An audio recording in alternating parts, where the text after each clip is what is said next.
This is the story of your enslavement, how it came to be, and how you can finally be free. Like all animals, human beings want to dominate and exploit the resources around them. At first, we mostly hunted and fished and ate off the land, but then something magical and terrible happened to our minds. We became, alone among the animals, afraid of death and of future loss. And this was the start of a great tragedy and an even greater possibility. You see, when we become afraid of death, of injury and imprisonment, we become controllable and so valuable in a way that no other resource could ever be. The greatest resource for any human being to control is not natural resources or tools or animals or land, but other human beings. You can frighten an animal because animals are afraid of pain in the moment, but you cannot frighten an animal with a loss of liberty, with torture or imprisonment in the future, because animals have very little sense of tomorrow. You cannot threaten a cow with torture or a sheep with death. You cannot swing a sword at a tree and scream at it to produce more fruit, or hold a burning torch to a field and demand more wheat. You cannot get more eggs by threatening a hen, but you can get a man to give you his eggs by threatening him. This human farming has been the most profitable and destructive occupation throughout history, and it is now reaching its destructive climax.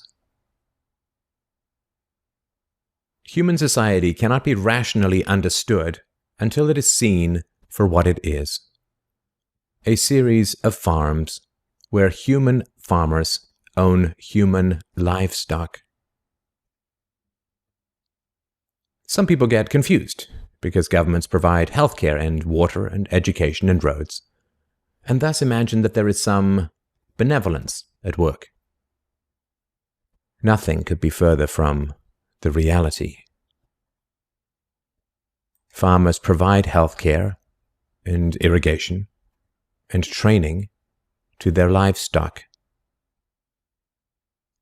Some people get confused because we are allowed certain liberties and thus imagine that our governments protect our freedoms. But farmers plant their crops a certain distance apart to increase their yields, and will allow certain animals larger stalls or fields if it means they will produce more meat and milk. In your country, your tax farm, your farmer grants you certain freedoms, not because he cares about your liberties, but because he wants to increase his profits. Are you beginning to see the nature of the cage you were born into? There have been 4 major phases of human farming. The first phase in ancient Egypt was direct and brutal human compulsion.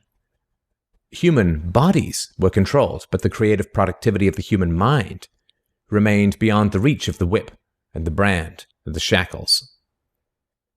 Slaves remained woefully underproductive and required enormous resources to control. The second phase was the Roman model, wherein slaves were granted some capacity for freedom, ingenuity, and creativity, which raised their productivity. This increased the wealth of Rome, and thus the tax income of the Roman government, and with this additional wealth, Rome became an empire, destroying the economic freedoms that fed its power, and collapsed. I'm sure that this does not seem entirely unfamiliar.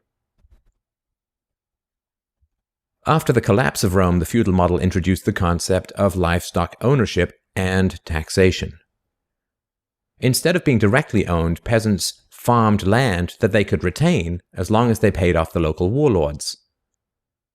This model eventually broke down due to the continual subdivision of productive land and was destroyed during the enclosure movement when land was consolidated and hundreds of thousands of peasants were kicked off their ancestral lands because new farming techniques made larger farms more productive with fewer people.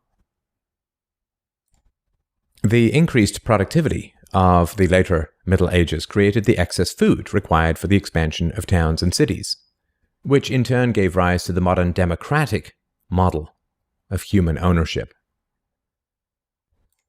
As displaced peasants flooded into the cities, a huge stock of cheap human capital became available to the rising industrialists.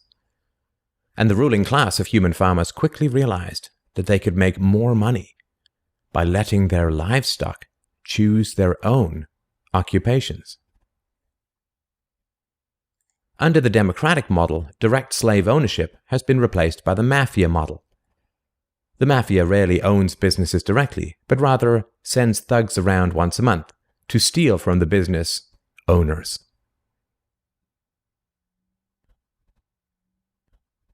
You are now allowed to choose your own occupation, which raises your productivity, and thus the taxes you can pay to your masters. Value this time in your life, kids, because this is the time in your life when you still have your choices. And it goes by so fast. When you're a teenager, you think you can do anything, and you do. Your 20s are a blur. 30s, you raise your family, you make a little money, and you think to yourself, what happened to my 20s? 40s, you grow a little pot belly, you grow another chin. The music starts to get too loud. One of your old girlfriends from high school becomes a grandmother. 50s, you have a minor surgery. You'll call it a procedure, but it's a surgery. 60s, you'll have a major surgery. The music is still loud, but it doesn't matter because you can't hear it anyway. 70s, you and the wife retire to Fort Lauderdale. Start eating dinner at 2 o'clock in the afternoon. You have lunch around 10, breakfast the night before. Spend most of your time wandering around malls looking for the ultimate soft yogurt and muttering, how come the kids don't call? How come the kids don't call? The 80s, you'll have a major stroke. You end up battling with some Jamaican nurse who your wife can't stand, but who you call mama. Any questions? Your few freedoms are preserved because they are profitable to your owners. The great challenge of the democratic model is that increases in wealth and freedom threaten the farmers. The ruling classes initially profit from a relatively free market in capital and labor, but as their livestock become more used to their freedoms and growing wealth, they begin to question why they need rulers at all. Well, nobody ever said that human farming was easy. Keeping the taxed livestock securely in the compounds of the ruling classes is a three-phase process. The first is to indoctrinate the young through government, quote, education. As the wealth of democratic countries grew, government schools were universally inflicted in order to control the thoughts and souls of the livestock. The second phase is to turn citizens against each other through the creation of dependent livestock. It is very difficult to rule human beings directly through force, and where it can be achieved, it remains cripplingly underproductive, as can be seen in North Korea.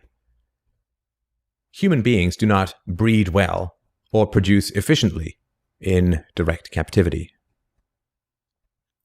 But if human beings believe that they are free, then they will produce much more for their farmers. The best way to maintain this illusion of freedom is to put some of the livestock on the payroll of the farmer. Those cows that become dependent on the existing hierarchy will then attack any other cows who point out the violence, hypocrisy, and immorality of human ownership.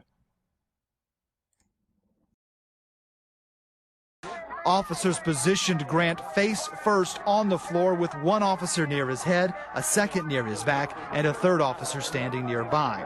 There appeared to be a brief struggle. Then, a 2-year veteran BART officer stands, draws his weapon, and fires.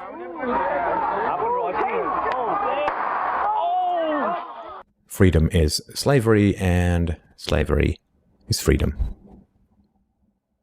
If you can get the cows to attack each other whenever anybody brings up the reality of their situation, then you don't have to spend nearly as much controlling them directly. Those cows who become dependent upon the stolen largesse of the farmer will violently oppose any questioning of the virtue of human ownership, and the intellectual and artistic classes, always and forever dependent upon the farmers, will say to anyone who demands freedom from ownership, "You will harm your fellow cows." The livestock are thus kept enclosed by shifting the moral responsibility for the destructiveness of the violent system to those who demand real freedom. The third phase is to invent continual external threats so that the frightened livestock cling to the protection of the farmers. This system of human farming is now nearing its end.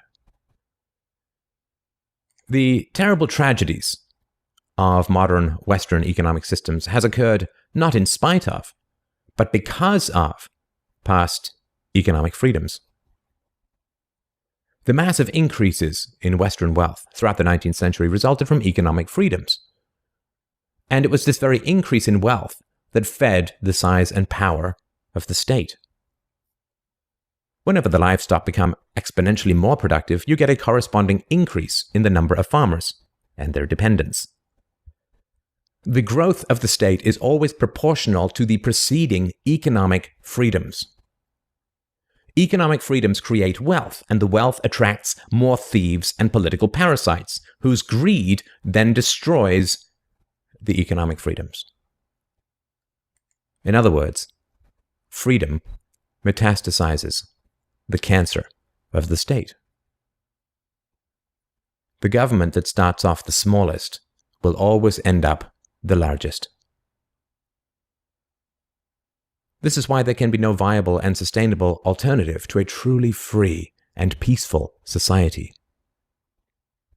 A society without political rulers, without human ownership, without the violence of taxation and statism.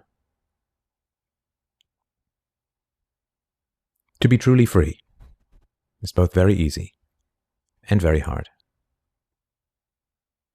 We avoid the horror of our enslavement because it is so painful to see it directly. We dance around the endless violence of our dying system because we fear the attacks of our fellow livestock. But we can only be kept in the cages we refuse to see. Wake up. To see the farm is to leave it.